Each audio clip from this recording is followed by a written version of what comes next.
ನಮಸ್ಕಾರ ಸ್ನೇಹಿತರೆ weekly current affairs. So last 10 days ಮಾಡಿರ್ಲಿಲ್ಲ, ಸೊ ಹಾಗಾಗಿ ತಗೊಂಡಿದೀವಿ ಫೆಬ್ರವರಿ 19 29 ಪ್ರಮುಖವಾಗಿರ್ತಕ್ಕಂತ ಪ್ರಚಲಿತ ವಿದ್ಯಮಾನ ಡಿಸ್ಕಸ್ ಮಾಡೋಣ. ಸೊ ಇಲ್ಲಿ ನಾವು ಡಿಸ್ಕಸ್ ಮಾಡ್ತಕ್ಕಂಥದ್ದು ಎಕ್ಸಾಮ್ ಅಲ್ಲಿ ಬರ್ತಕ್ಕಂಥ ಚಾನ್ಸಸ್ ಇರತಕ್ಕಂಥದ್ದನ್ನ ನಾವು ಡಿಸ್ಕಸ್ ಮಾಡ್ತೀವಿ. Okay, so weekly current affair ಗೆ ಸಪರೇಟ್ ಪ್ಲೇ ಲಿಸ್ಟ್ ಇದೆ, monthly current affair separate play list ಇದೆ, ನಿಮ್ಗೆ ಗೊತ್ತಿದೆ. ಅದನ್ನ ಫಾಲೋ ಮಾಡ್ಕೋಬೇಕಾಗುತ್ತೆ ಸ್ನೇಹಿತರೆ. 2023 ಸಪರೇಟ್ ಇದೆ, monthly current affair 2024 separate play list ಇದೆ, ಹಾಗೆ ವೀಕ್ಲಿ ಕರೆಂಟ್ ಅಫೇರ್ಸ್ 2023-24 ಒಂದು ಪ್ಲೇ ಲಿಸ್ಟ್ ಇದೆ. ಓಕೆ, ಪ್ರೀವಿಯಸ್ 23 ಮಾಡಿರತಕ್ಕಂಥ ನೀವು ಫಾಲೋ ಮಾಡ್ಕೋಬಹುದು. ಅಂಡ್ ಲಿಂಕ್ ನಾನು ಪ್ಲೇ ಲಿಸ್ಟ್ ಇದೆ ವಿಡಿಯೋದ ಕೆಳಗೆ ಡಿಸ್ಕ್ರಿಪ್ಷನ್ ಬಾಕ್ಸ್ ಅಲ್ಲಿ ಕೊಟ್ಟಿರ್ತೀನಿ. ಹಾಗೆ ನಮ್ಮ ಟೆಲಿಗ್ರಾಮ್ ಮತ್ತು ಇನ್ಸ್ಟಾಗ್ರಾಮ್ ಫಾಲೋ ಮಾಡಿ, ಯಾಕಂದ್ರೆ ಇದರ PDF ನಿಮಗೆ ನಮ್ಮ ಟೆಲಿಗ್ರಾಮ್ ಅಲ್ಲಿ ಶೇರ್ ಮಾಡ್ತೀವಿ. ಲಿಂಕ್ ಡಿಸ್ಕ್ರಿಪ್ಷನ್ ಬಾಕ್ಸ್ ಅಲ್ಲಿ ಇದೆ ಸ್ನೇಹಿತರೆ. ಓಕೆ, PDF ನಿಮಗೆ ನಮ್ಮ ಟೆಲಿಗ್ರಾಮ್ ಸಿಗುತ್ತೆ. ಪುನೀತ್ ಫೋರಂ ಅಂತ ಟೆಲಿಗ್ರಾಮ್ ನೇಮು ಕೂಡ ಅದೇ ID, ಮತ್ತೆ ನಮ್ಮ ಇನ್ಸ್ಟಾದು ಕೂಡ ಅದೇ ID. ಸೊ ಬರ್ತೀನಿ, ಕ್ವಶನ್ ಗಳ ಮುಖಾಂತರ ನಾನು ತಗೋತೀನಿ. ಇಂಗ್ಲಿಷ್ ಅಲ್ಲಿ ಇರುತ್ತೆ ಎಕ್ಸ್ಪ್ಲನೇಷನ್ಸ್, ಸೊ ಅದನ್ನು ಕೂಡ ನೋಡ್ಕೊಳ್ಳಿ. ಈ ಕೆಳಗಿನ ಯಾವ ಹೇಳಿಕೆಗಳು ಇತ್ತೀಚೆಗೆ ಸುದ್ದಿಯಲ್ಲಿ ಕಂಡುಬರುವ ರೊಡಮೈನ್ ಬಿ ಯೊಂದಿಗೆ ಸಂಬಂಧಿಸಿದೆ? ನೋಡಿ, ಈ ಕ್ವಶನ್ ನಾನು ನಿಮಗೆ ಟೆಲಿಗ್ರಾಮ್ ಅಲ್ಲೂ ಕೇಳಿದೆ, ಯೂಟ್ಯೂಬ್ ಅಲ್ಲೂ ಕೇಳಿದ್ದೆ. ರೊಡಮೈನ್ ಬಿ ಅಂತಕ್ಕಂಥದ್ದು ನಿಮಗೆ ಕಾಟನ್ ಕ್ಯಾಂಡಿಯಲ್ಲಿ ಬರುತ್ತೆ. ಇದು ವಿಷಕಾರಿ. ನಾನು ಆನ್ಸರ್ ಮಾತ್ರ ಹೇಳ್ತೀನಿ, ಎಲ್ಲ ಆಪ್ಷನ್ ಓದಕ್ ಹೋಗಲ್ಲ ಸ್ನೇಹಿತರೆ. ಎಲ್ಲಿ ಬೇಕಲ್ಲಿ ನಾನು ಓದ್ತೀನಿ, ಇದು ಕರೆಕ್ಟ್ ಆನ್ಸರ್ ಮಾತ್ರ ಹೇಳ್ತೀನಿ ಈ ಕ್ವಶನ್ಗೆ. ವಿಷಕಾರಿ ಮತ್ತು ಕಾರ್ಸೋನೋಜೆನಿಕ್ ರಾಸಾಯನಿಕವನ್ನು ಆಹಾರ ಉದ್ಯಮದಲ್ಲಿ ಆಹಾರ ಸಂಯೋಜನೆಗಾಗಿ ಬಳಸಲಾಗುತ್ತದೆ. ಸೊ ರೊಡಮೈನ್ ಬಿ ಅಂತಕ್ಕಂಥದ್ದು ವಿಷಕಾರಿ. ಓಕೆ, ಪಾಯ್ಸನಸ್ ಕೆಮಿಕಲ್ ರೀತಿ ಇರ್ತಕ್ಕಂಥದ್ದು. ಆಹಾರ ಉದ್ಯಮದಲ್ಲಿ ಇದನ್ನ ಬಳಸ್ತಾರೆ, ಜಾಸ್ತಿ ಇದನ್ನ ಬಳಸಬಾರ್ದು. ಈಗ FSA ಏನಿದೆ ಅದು ಬ್ಯಾನ್ ಮಾಡಿದೆ ಇದನ್ನ.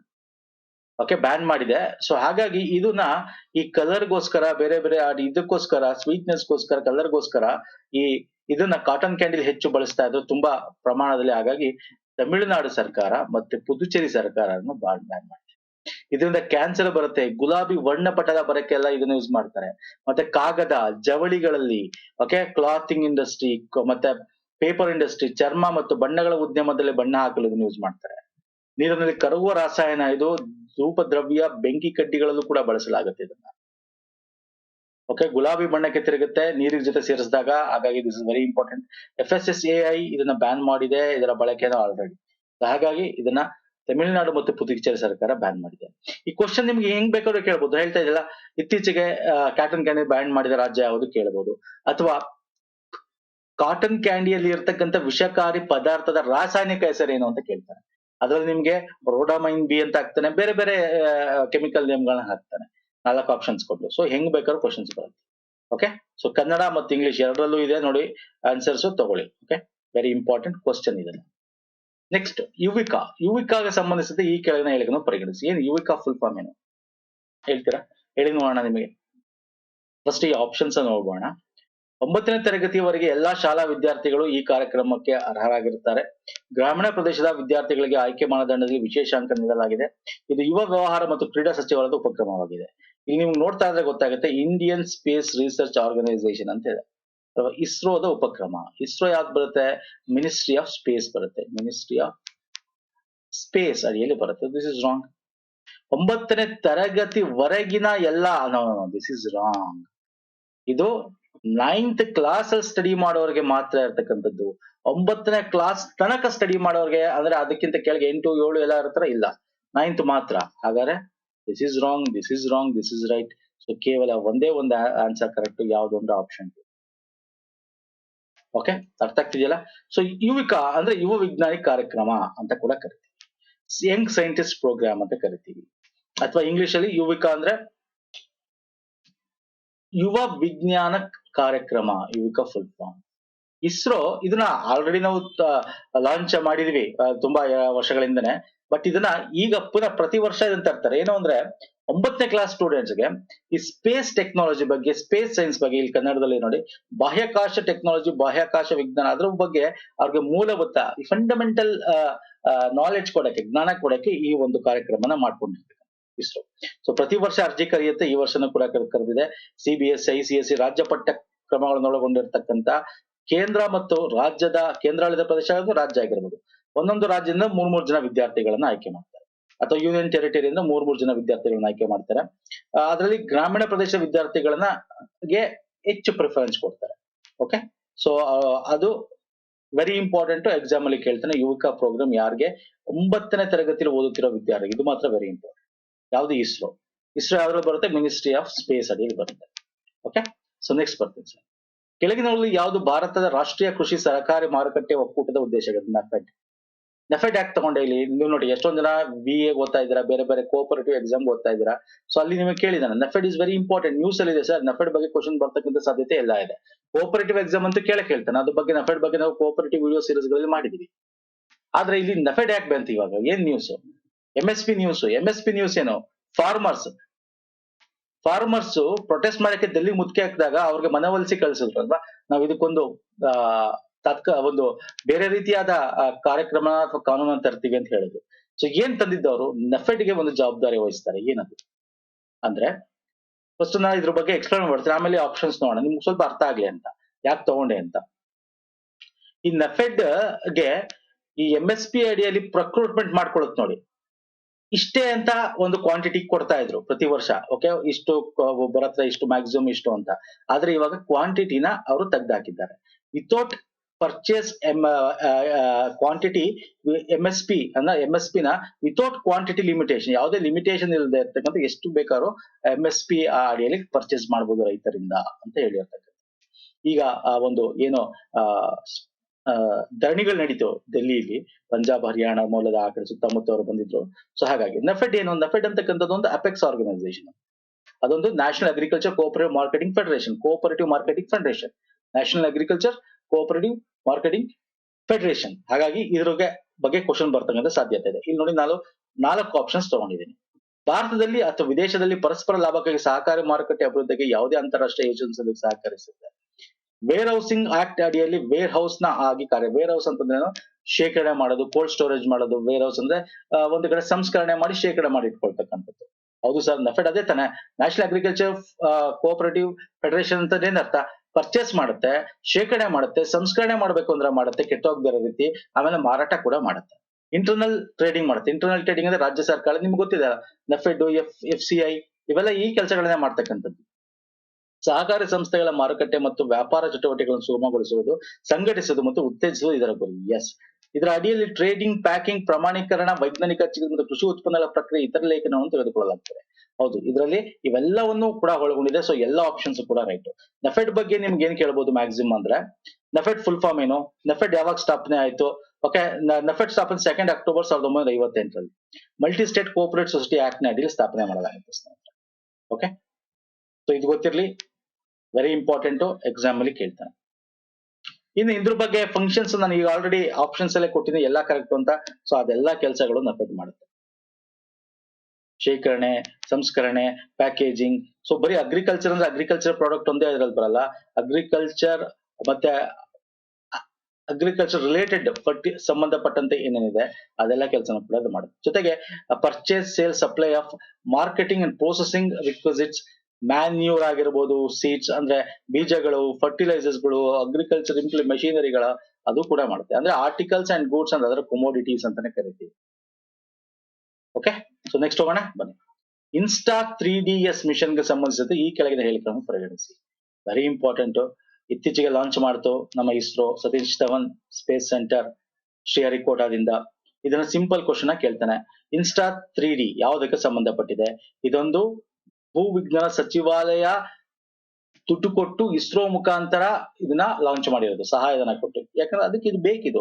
ಭೂವಿಜ್ಞಾನ ಸಚಿವಾಲಯಕ್ಕೆ, ಮಿನಿಸ್ಟ್ರಿ ಆಫ್ ಅರ್ತ್ ಸೈನ್ಸ್ ಗೆ ಬೇಕಿದು. So this is right answer, option 2. ಇದು ಜಿಯೋಸಂಕ್ರೋನಸ್ ಸ್ಯಾಟಲೈಟ್ ವೆಹಿಕಲ್ ಲಾಂಚ್ ಮುಖಾಂತರ, GSLV ಮುಖಾಂತರ ಲಾಂಚ್ ಮಾಡಿದ್ದ. ಹೌದು, ಕರೆಕ್ಟ್.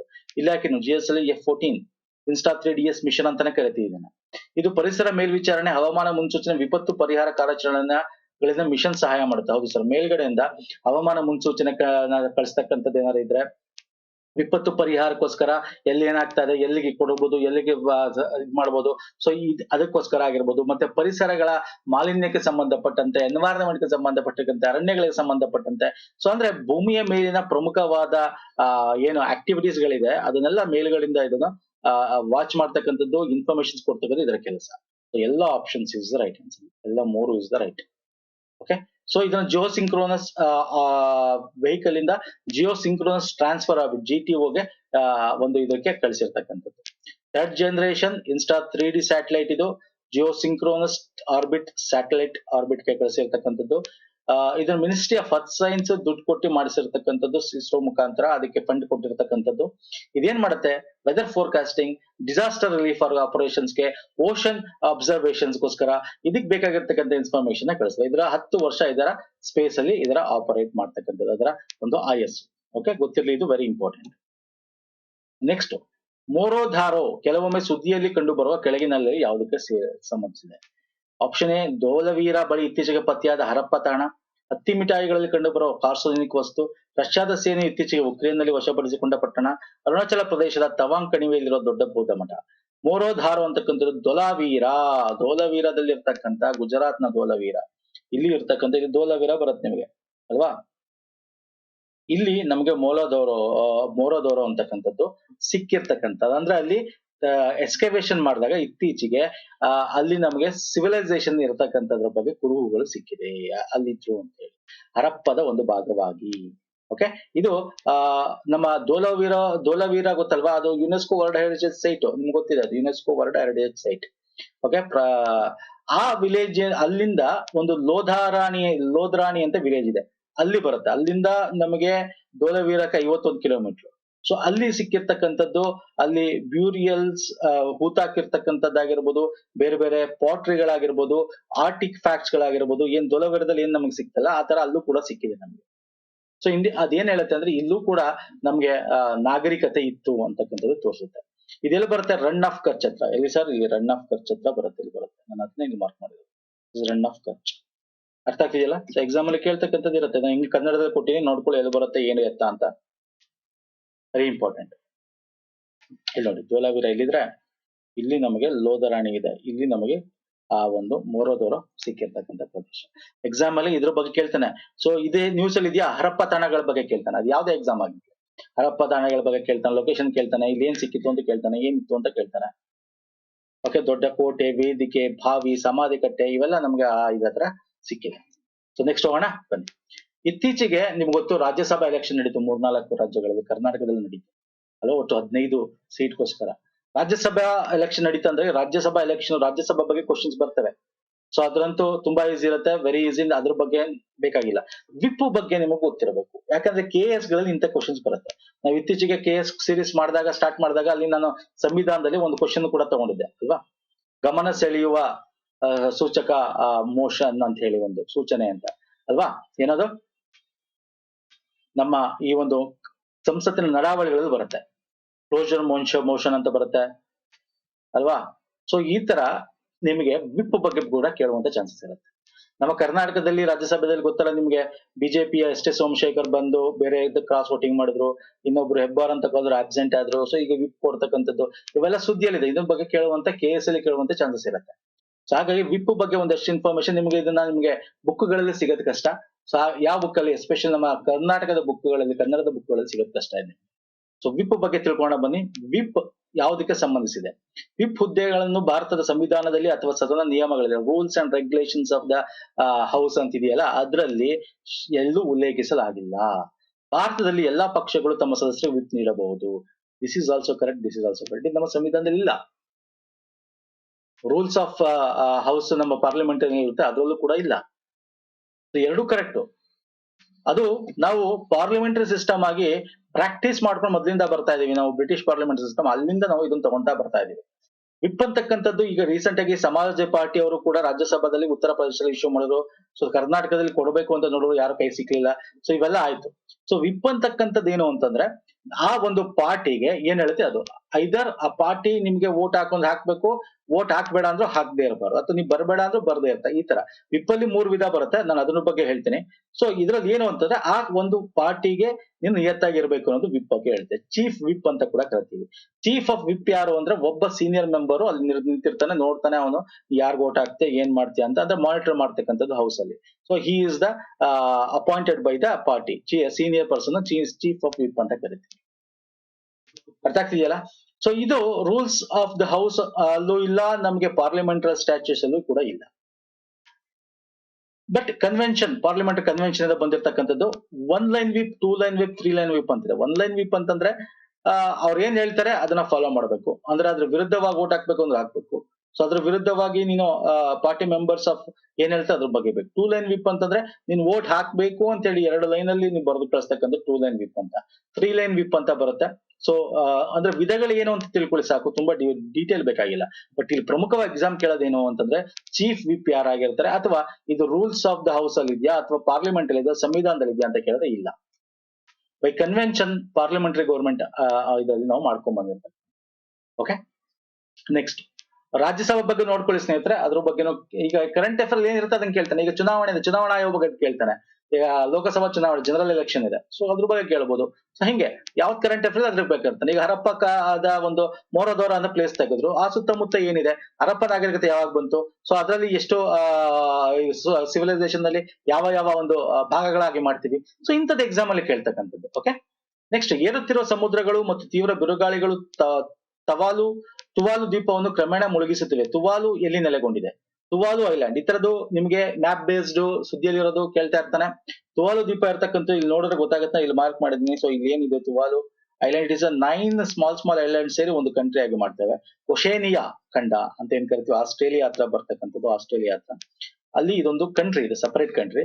ಇದು ಪೆಸಿಫಿಕ್ ಸಾಗರದಲ್ಲಿ ಇರ್ತಕ್ಕಂಥದ್ದು. ಇಲ್ಲಿ ಪಪುವಾ ನ್ಯೂ ಗಿನಿಯಾ ಆಸ್ಟ್ರೇಲಿಯಾದಿಂದ ಆಲ್ಮೋಸ್ಟ್ ಸೇಮ್ ದೂರದಲ್ಲಿ ಇದೆ. ಓಕೆ, ಇದು ಮುಳುಗ್ತಾ ಇದೆ.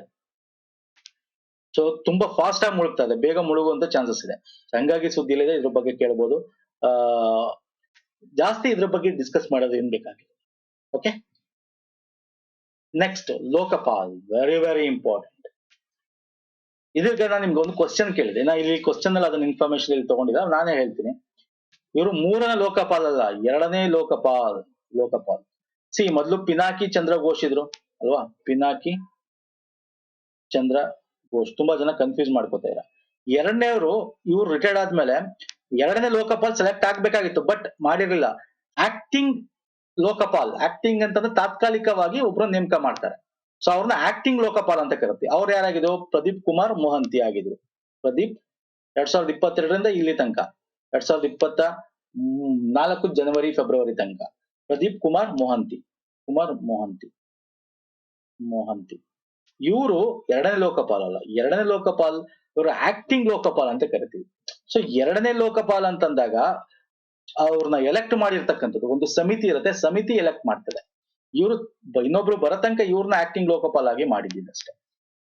ಓಕೆ, ಸೊ 2ನೇ ಲೋಕಪಾಲ್ ಯಾರು ಅಂತಂದ್ರೆ ನಮ್ಮ ಅಜಯ್ ಮಾಣಿಕ್ರಾವ್ ಕನ್ವಿಲ್ಕರ್. ಇವರು 2ನೇ ಲೋಕಪಾಲ್ ಆಗಿ ಆಯ್ಕೆ ಆಗಿರ್ತಕ್ಕಂಥದ್ದು. ಸೊ ತುಂಬಾ ಜನ ಕನ್ಫ್ಯೂಸ್ ಮಾಡ್ಕೋಬೇಡಿ, ಆಕ್ಟಿಂಗ್ ಲೋಕಪಾಲಿಸ್ ಬೇರೆ, ಇವ್ರು ಬೇರೆ ಆಗಿರ್ತಾರೆ. ಓಕೆ, ಇವ್ರಿಗೆ ಸಂಬಂಧಪಟ್ಟಂತೆ ಇಲ್ಲೊಂದಷ್ಟು ಕ್ವಶನ್ ತಗೊಂಡಿನಿ. ಅಧ್ಯಕ್ಷರು ಸೇರಿದಂತೆ ಲೋಕಪಾಲ್ ಸದಸ್ಯರು ಗರಿಷ್ಠ 6 ವರ್ಷಗಳವರೆಗೆ ಅಥವಾ ಅವರು 65 ವರ್ಷದ ವಯಸ್ಸಿನವರೆಗೆ ಸೇವೆ ಸಲ್ಲಿಸುತ್ತಾರೆ. ಕರೆಕ್ಟಾ? ರಾಂಗ್. ಎಷ್ಟು ವರ್ಷ? 5 ವರ್ಷ ಅಥವಾ 70 ವರ್ಷ ಅಲ್ವಾ ಸರ್?